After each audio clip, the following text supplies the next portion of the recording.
So mga tol, 3 araw na nga lang po, magaganap na ang laban ng anak ni Legend Manny Pacquiao na si Jimwell Pacquiao sa pro debut nito sa Amerika. Kalaban nitong si Brendan Lally ng US. Kung matatandaan mga tol, dapat na pong napalaban itong si Jimwell Pacquiao sa pro debut niya. Undercard sa sana sa laban ng kanyang ama na si Manny Pacquiao dito kay Mario Barrios nitong nakalipas na July. Subalit hindi po nakasama si Jimwell Pacquiao sa card na yan. So napag-alaman po natin mga tol na kaya pala hindi nakalaban si Jimwell Pacquiao sa card ng kanyang ama dahil na-injured pala itong si Jimwell. At ngayon, dahil okay na itong si Jimwell Pacquiao, lalaban na siya sa professional debut niya sa November 29 at ready na nga daw siyang sumabak sa pro. Sinabi ni Jimwell mga tol na natatakot daw ang mga parents niya dahil sasabak na daw siya sa professional. Pero dahil passion daw niya ang pagbaboxing, sinusuportahan na siya ng kanyang mga magulang.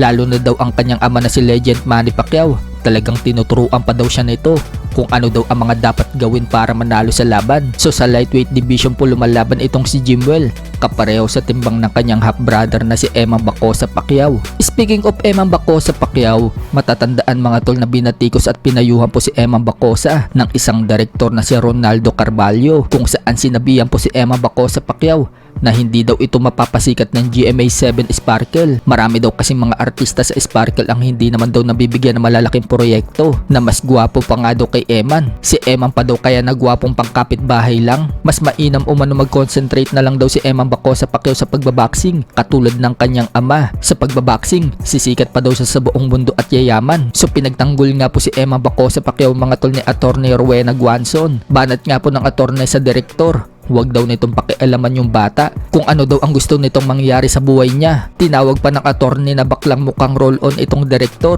Sa kabilang banda naman mga tol, Mark Magnifico Magsayo, binati ang coach niyang si Marvin Somodio ng happy birthday at may video pa nga pong ipinost si Magsayo mga tol na bumagsak itong coach niya habang minimit siya nito. Hindi natin alam mga tol kung nadulas lang ba itong coach o bumagsak ito sa suntok ni Magsayo. Lumagapak po talaga kasi itong si coach Marvin Somodio at panay tawa nila.